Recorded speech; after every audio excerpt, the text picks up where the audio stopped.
Each and every Monday is $9 Monday at both WagerTalk.com and SportsMemo.com, when all daily picks packages are priced at only $9, including 5% best bets, normally priced at $35. As an added bonus, any picks packages loaded early for Overnight Tuesday or action during the week will also be priced at $9 until midnight on Monday. So make sure to take advantage of getting these $25 and $35 picks for only $9 before the clock strikes 12 and they return to regular price.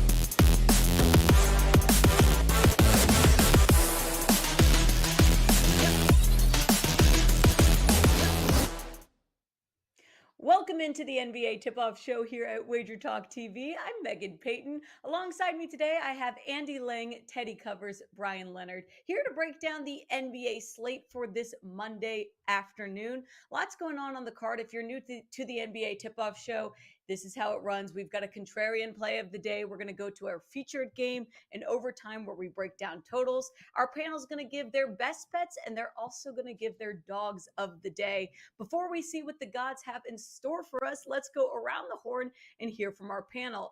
Andy Lang, how are you, and what do you have going on at WagerTalk TV? Going pretty good. It was a mixed bag over the weekend. We had some really good plays. NBA was good to us. And then Sunday, boy, we took a couple brutal beats in Formula One and NASCAR, but the handicapping was spot on. Just a couple late cautions kind of cost us there. Overall, things are pretty good. We cashed another UFC 5% play, but unfortunately gave it back on another bigger play. But it was overall a ho-hum weekend. But NBA continues to run pretty good over the last 3 weeks. So it's been a good second half of the season for sure, especially post All-Star break. So looking forward, I think it's a great card of NBA tonight. A lot of props up. Teddy Covers, it's been a minute since we've gotten to work together. What's going on with you at WagerTalk.com? Well, we had a good weekend in the NBA. College hoops wasn't as good, unfortunately. But the NBA, we swept the board all weekend, perfect weekend. And now it's been now pretty close to 13 months. It was All-Star break last year that I got really mad and said, I'm going to beat the NBA. I know it can beat the NBA. It's time to beat the NBA. And over the course, since the All-Star break last year till today, 60% in the NBA, counting every play, every day. I'm proud of that, and we're looking to keep it going again tonight. Single best bet available over at WagerTalk.com for only $9, but don't buy it. You can get it here for free. All the promo over at WagerTalk.com. Bryan Leonard, how are you doing this afternoon? I'm doing very well, and I've followed Teddy's NBA over the years. Not only does he win, he gives great information in his write-ups. Really enjoy Teddy sharing that with me. I shouldn't be stealing his plays because he's done very well, but doing so well on my own. 4-1 the last couple of days. I did have a rough spot, so hopefully we've turned it around here the last couple of days. I've got 1 NHL, 2 NBA plays up, and having a real nice NBA season. 6 games on the slate for the NBA schedule tonight. We're going to break down as many as we can, starting with our contrarian play of the day. Let's see what the gods have in store. They like the Raptors, plus 6.5. Toronto heads to Denver. Tip off at 9 p.m. Eastern. Nuggets minus 6.5. The total's at 229. Look, the Nuggets have won and covered 7 of their last 8. They're number 1 in the Western Conference. Meanwhile, the Raptors on the 3rd game on the road. First time that these two teams have played this season. Teddy, any leans here in this matchup in Denver? So I can understand why this point spread is shorter than many think that it should be, hence the contrarian nature of the Toronto Raptors this evening. Look, Toronto's A game is really good. Toronto's A game can compete with any elite team in the NBA. The problem with the Raptors is that the A game hasn't been there all that much this season. It comes and it goes. But they've matched up well in every recent meeting with the Raptors. Look at the 2 games last year. Toronto wins by 12 on the road. And they lose by a single point at home in a back and forth ball game. They beat them up in 2021. The Raptors, from a matchup standpoint, in visualizing these two teams, I think Toronto's capable of giving Denver a battle. Denver's not a team I'm going to rush to step in front of, especially at home where the Nuggets have been good to me and they've been good to everyone all year. Doesn't matter who you are. If you've been playing the Nuggets as home chalk, you've made money. Literally. I mean, they've been phenomenal in this role. I'm not in a rush to step in front of them, but my clients and I cashed with the Raptors in Washington over the weekend, and I would not be surprised at all to see Toronto give Denver a battle tonight. I don't see this game as a blowout. Raptors head coach Nick Nurse recently spoke on Jokic's greatness. The two-time reigning MVP head coach Nick Nurse said he's not an easy guy to trick. Jokic leads the league right now with a 70.3 true shooting percentage. Can the Raptors get it done tonight out in Denver, Bryan? I agree with a lot of what Teddy said, especially about Denver. I went back; they're 23-1 straight up at home. That's just amazing at this part of the season. This is a team in Denver. They've always been, at least the last few years, a very good regular season team, and they don't pull it out in the playoffs. I really hope Denver has a good playoff season.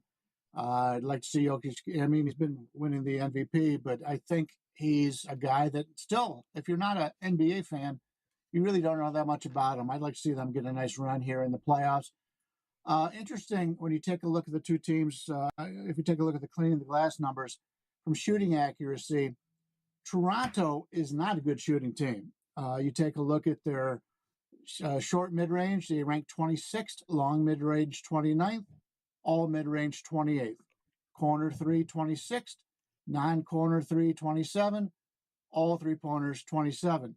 And it just so happens to be that Denver is in the top 10 in all those defensively. That is the concern. But if Toronto could get out in transition, they're a pretty good team, and Denver has allowed that this year. Toronto number 2 in points plus per possession in transition offensively.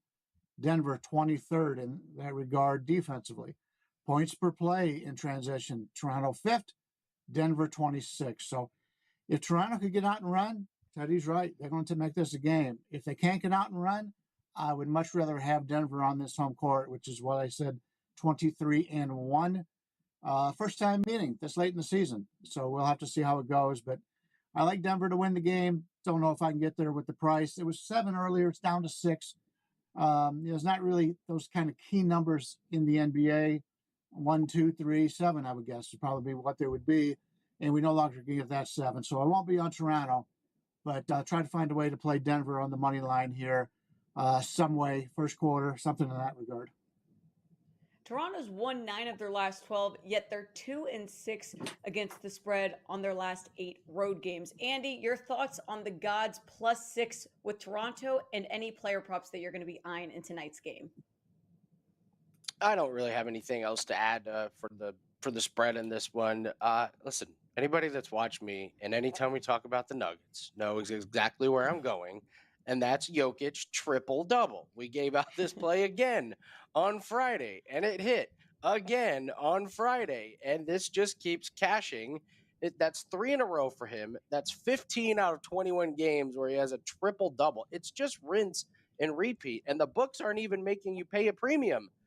Some of these games that he's been priced at triple-double have been plus money. You're getting plus money on this guy. I don't think he's plus money today, but it's still close enough to even money to where it's just worth it. You have to commit to the play and just play it, each night. He's only gone 2 games in a row without a triple-double one time in the last month, and I think that may be even back to January. So this is just a play you keep playing and keep playing and keep playing. If you want another play tonight, I would look at Aaron Gordon over 2.5 assists. Toronto gives up the 24th most assists per game to power forwards, and Gordon's on a nice little streak of his own. 10 out of 11 games and 13 out of 16 games he's hit this. Very low number. I hope this game is close because I'd like to get full minutes out of Aaron Gordon and Jokic. But yeah, just keep playing Jokic triple-double and look for Aaron Gordon to extend his assist streak. If it ain't broke, why fix it? Jokic has been on a run as of late. Let's switch over to our featured game of the night, which is going to be the Hawks at Miami. Miami's a 2.5-point favorite. Tip off at 7:30 p.m. Eastern. Totals 229. They just played on Saturday, and the Heat won 117-109. Heat leads the series now this season 2-1. Injuries for Miami: Kevin Love, Kyle Lowry, they are out. Meanwhile, the Hawks are fully healthy. Teddy, start us off here. Anything leaning or catching your eye in this matchup? You don't think about these, all right? These games where two relatively even teams face each other on the same court with either 0 or 1 day rest in between. Whoever lost the first meeting, you play on them in the second meeting. It's just that simple. And it doesn't work every time. Miami, in fact, 3 times this year, Miami's been able to beat teams twice in a row when they played them twice in a row. So it's not something that works every single time. But it worked for the Raptors and Wizards on Saturday. And it's the type of scenario in which, look, Miami was the hungrier team coming into that game when they met the first time. And they played like it, and they won and covered. In this rematch, one would expect Atlanta to be the hungrier team. Well, Quinn Snyder, they've yet to lose back-to-back games in a row. And certainly, when we talk about, both Trae Young at his lowest scoring game of the year, DeJounte Murray was coming off that huge game and couldn't hit anything in that first meeting. I expect the Hawks backcourt to play much better tonight. Atlanta plus is the only way I can look in this one. From a total perspective, Miami's leading the league, second in the league that matter, to defensive points, only allowing 108. The total Saturday was 226. Andy, from a total perspective, I like the under here. Does that correlate with any props that you have? And are you going to eye this one from a side/total perspective? I am going to take an under, and it is going to be on a player prop. A player near and dear to my heart, Victor Oladipo. I think the guy's played for Indiana along with George Hill 13 combined times, and went to school at IU, where I went. But you got to play him under 15.5 points, rebounds, and assists. He just doesn't play very many minutes. He doesn't take many shots. He doesn't make many shots. He doesn't do much with assists and rebounds consistently, night in, night out. Since he returned from the All-Star break, he's gone under this total in every game. That's 6 in a row. He had 5 points and 6 assists on Saturday. He's shooting 30% from the field in those 6 games. He's gotten close to this 15.5 total, but he still hasn't gone over yet. So I'm just going to keep playing his under, as I just don't see the volume there for him, and I don't see the shooting. And the assists and rebounds, they just vary from night to night. Nothing consistent. I don't see an explosion out of him. Let's take the under on Oladipo. One interesting note, Miami as home favorites, 8-20-2 against the spread. Heat sits 7th in the East, Hawks just behind them, 8th in the East. This is a big game, playoff contention on the line. Bryan, what are you leaning with in this one? I think you kind of touched on what I was looking at, and that's the total in this game. I kind of like the under. And with the way the NBA schedules have been this year, trying to move the schedule around to make it easier on the playoffs, we see teams playing in back-to-back games, 2 games in 3 days in the same city. That cuts back on a lot of the travel, obviously. And we're looking at a team in Atlanta right now where they just played Washington at home on the 28th. Then they played Portland at home on the 3rd. Now they've got Miami twice on the road, and then Washington twice on the road. So in reality, they've just played Washington, so they'll be very, very accustomed to the way they play in the second game with Miami.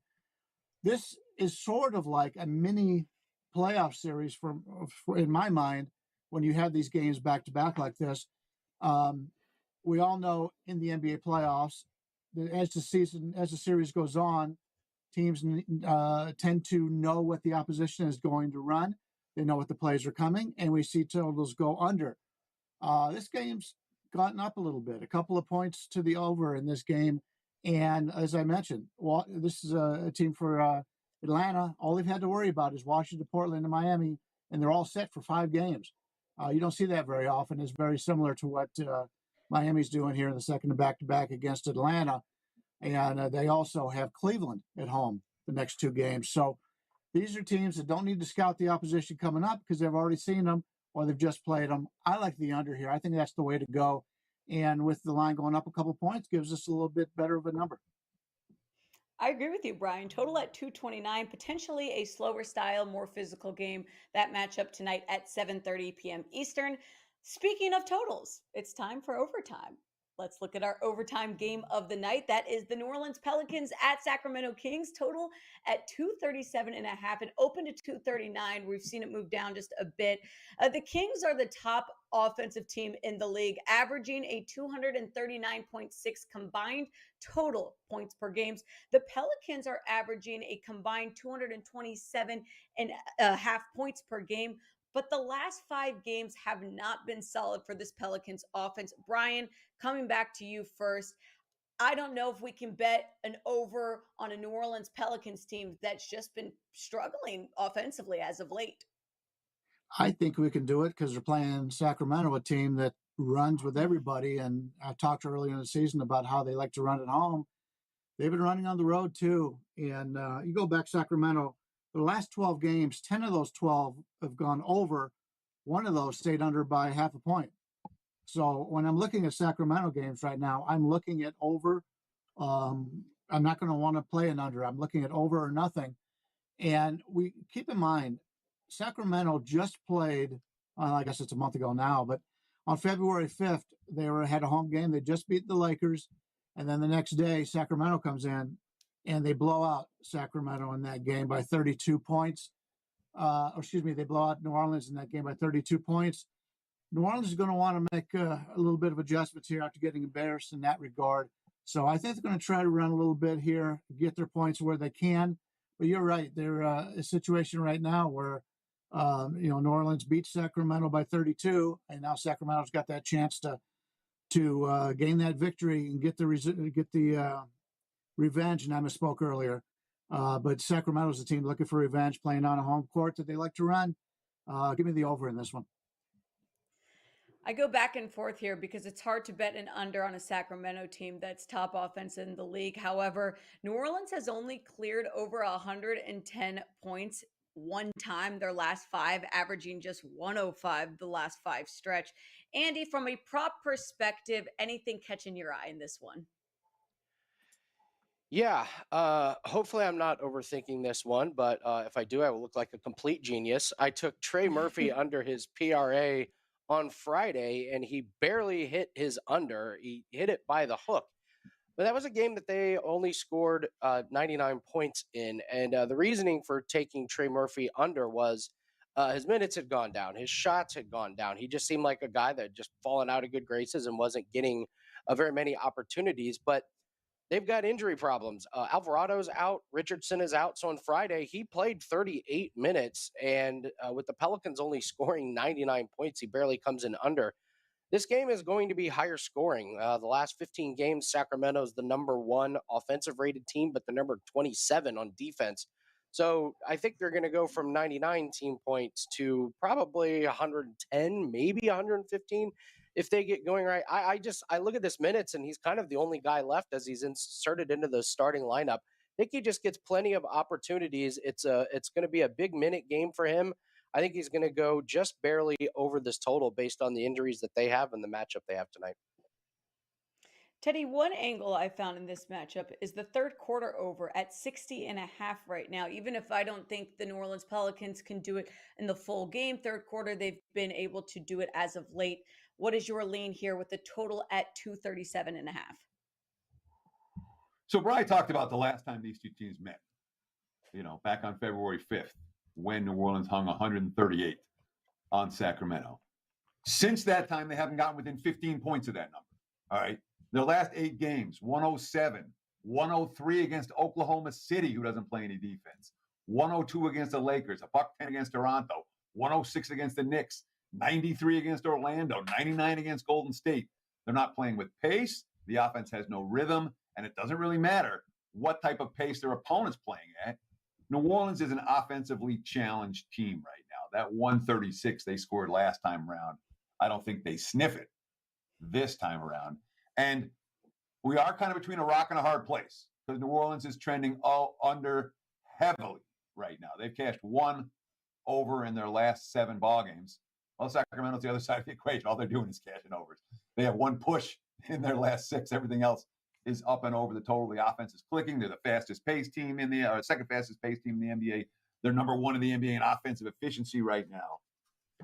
I do worry about De'Aaron Fox's hamstring injury as well. If they get a lead, maybe he sits. Unders don't make a play this one. I'm not playing Pelican games over 238, 237.5. Not going to happen.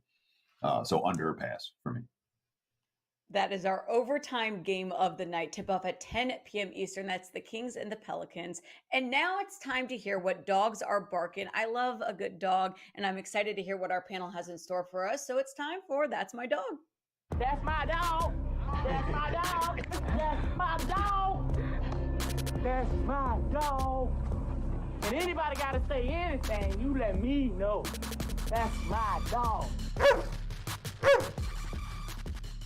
The dogs of the day: Boston, Detroit, Indiana, Atlanta, Toronto, and New Orleans. Andy, of these 6 teams, which dogs are barking at you? Oh man, I was so excited to take my Indiana Pacers against the 76ers in a letdown spot, and then we get the dreaded Tyrese Halliburton and Miles Turner questionable tonight, so can't go there. I'll go to another team that's sitting some guys, and that's Boston. I think this could be a team where Cleveland may overlook them a little bit. They're sitting Tatum, Horford, Rob Williams is hurt. No surprise there. Drink if you're playing the Rob Williams is hurt drinking game.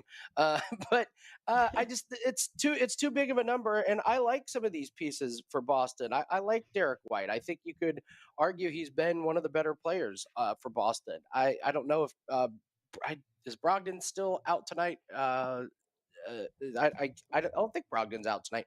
I think they're a little bit deeper than they sometimes get credit for. Letdown spot for Cleveland because they probably were gearing up to play a full Celtic squad. So I'll roll with Boston tonight +8. Bryan, you are also barking at the same dog as I pull up the injury line at Boston with a lot of their key starters taking some time off. Why are you barking at the Celtics as well? I used Boston in a similar situation against Milwaukee earlier this year. The line was 4, got bet up to 9 when they started setting some of their players, and Boston took that game to overtime. I always like to play good organizations when they have star players sitting because they've got good coaching in Boston, good ownership. These teams come out to play every single night. And Cleveland, Mitchell dislocated his finger last game. They're not sure if Mitchell's going to play. If he does, he won't be 100%. So there hasn't been a lot mentioned because of that.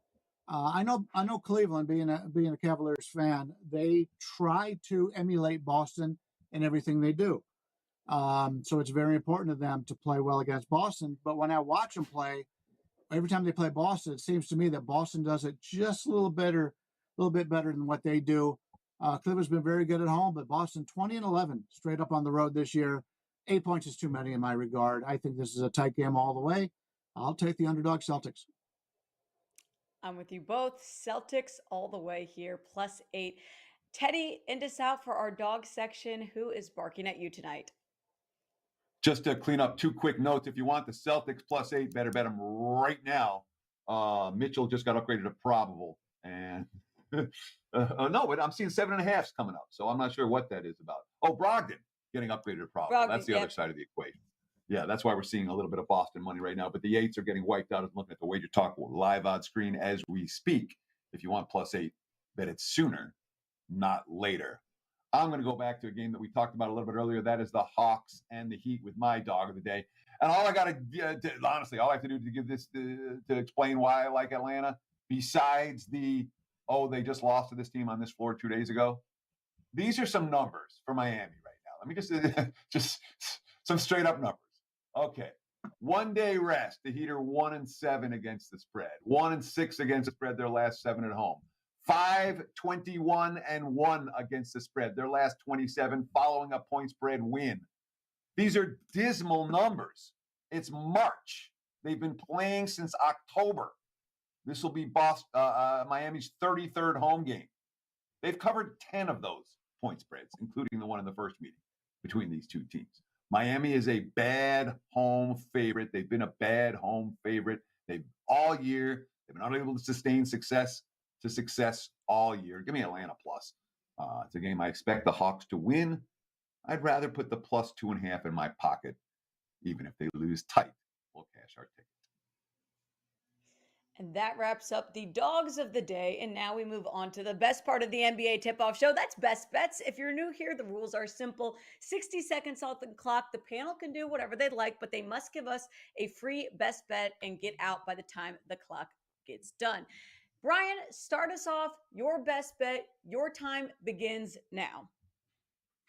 It's $9 Monday, and I've got 3 plays up today. One play for seasonal clients, and I've got one NBA, and I have one NHL up. Get them for $9 each. I'll go back to the game we spoke earlier about, the Sacramento game, the total in that game, and I like the over in that game. I'll play it over. But after talking to each of these gentlemen making really good points on the New Orleans offense struggling. If you don't like that, take a look at the team total over for Sacramento, 121.5.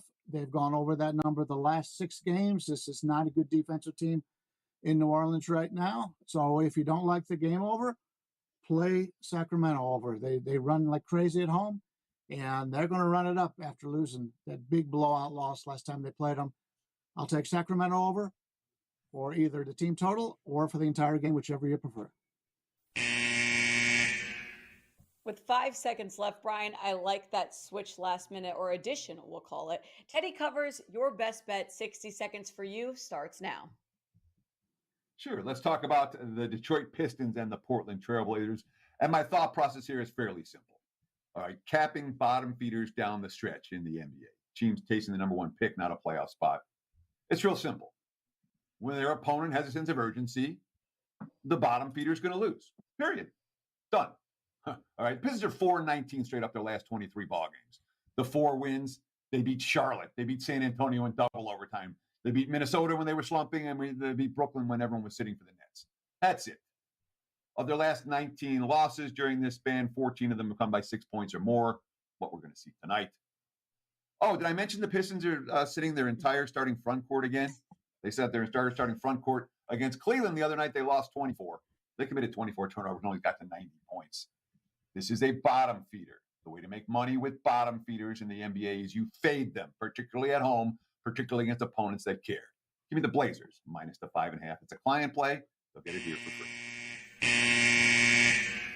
Right on time. Portland tips off 7 p.m. Eastern, so not too far away. That wraps up the NBA tip-off show. If you want to take a nice screenshot. Oh, wait, I'm so sorry, Andy. I almost just got out without asking you about your best bet. And I know you've got a good prop for us. So you know what? We might even give you 5 extra seconds for that mess up on my part.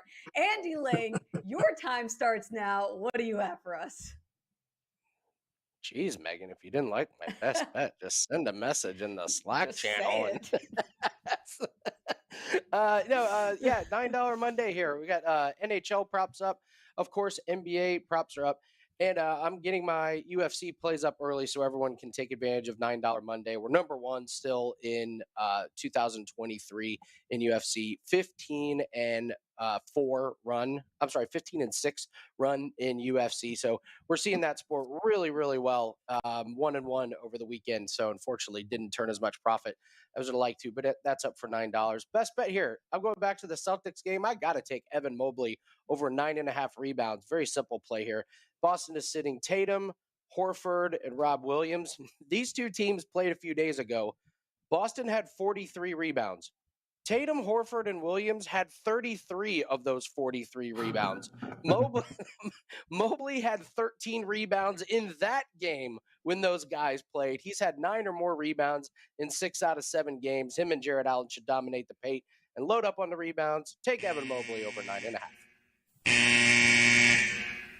And even with the extra time, Andy, you got out right on time. I appreciate it. And we're very glad we got to hear your best bet of Evan Mobley over 9.5. He's had double rebounds the last 2 games in a row. So that's a great one to add on here. Take a screenshot of our panel's best bets, their dogs of the day. Tip off for the games begins shortly, Monday, March 6th. We are just around the corner, by the way, for March Madness for college hoops. So we've got lots in store for you. That wraps up our NBA tip-off show today. Thank you very much for joining us. We'll see you here next time at WagerTalk TV. How'd you like to finish the college basketball season paying under $30 per week? Between now and Selection Sunday on March 12th, there's still tons of regular season college basketball action to go. Plus, all of the conference tournaments and WagerTalk and Sports Memo are announcing their March Madness Bonanza special that will include the rest of the college basketball regular season, conference tournaments, NCAA tournament through the national championship, and any plays released in the NIT or CBI tournaments. That's right, from Monday, February 27th through Monday, April 3rd, there are 5 full weeks of hoops action, which breaks down to under $30 per week. Sign up for this promotion now on your favorite handicappers homepage and get the rest of the college basketball season through the national championship in Houston on Monday, April 3rd, plus all non-March Madness tourneys, including the NIT and CBI, all for only $149. That's under $5 a day for one of the best betting experiences in sports. Some call March Madness the most exciting time in sports betting, so act fast as the March Madness Bonanza special is only available for a limited time. Grab your favorite college basketball handicapper, or perhaps add 2 or 3 college hoops experts to make this March Madness not only exciting, but also profitable. No coupon is needed. Just head to the homepage of the handicapper of choice and lock the $149 price in now. As the earlier you sign up, the more days you receive.